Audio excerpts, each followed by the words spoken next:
Our entire organization is built on a paradoxical premise.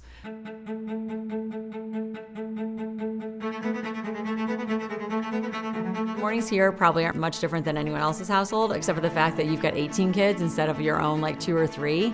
I'm usually trying to grab breakfast quickly on the way out. There's kids going to 5 different schools. When I see the scholars walk out the door in the morning, I feel blessed. My first impression of the staff is honestly some of the best people I know.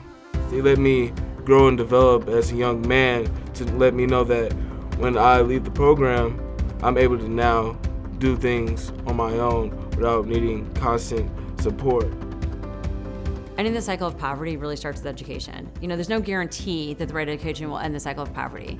When you're born into poverty, you're 40% more likely to live in poverty the rest of your lives. But I think that having access to the right education is the first step in breaking that cycle. And really, that's a huge part of what we do, at least for our residential scholars. The Academy program is relatively new in comparison to the residential program. So our residential scholars and our Academy scholars come together in afternoons. So every day from 4 to 7, they're all together. They're here interacting with each other, learning, growing, having mentors. It's so much more than an after-school program. We've got community time where they're all having dinner together, kind of family-style dinner, and then they're out in the community.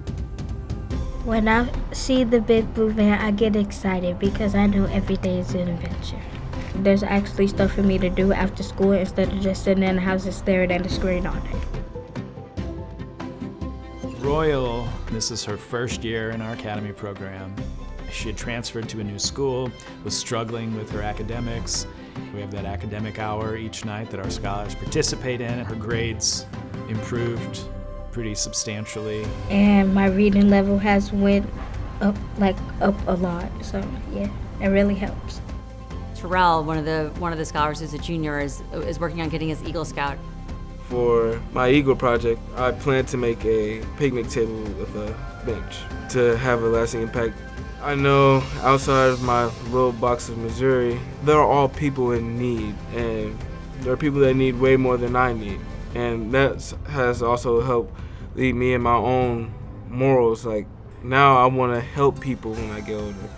When I grow up, I want to be a doctor. I like helping people. That's the reason I want to be a doctor.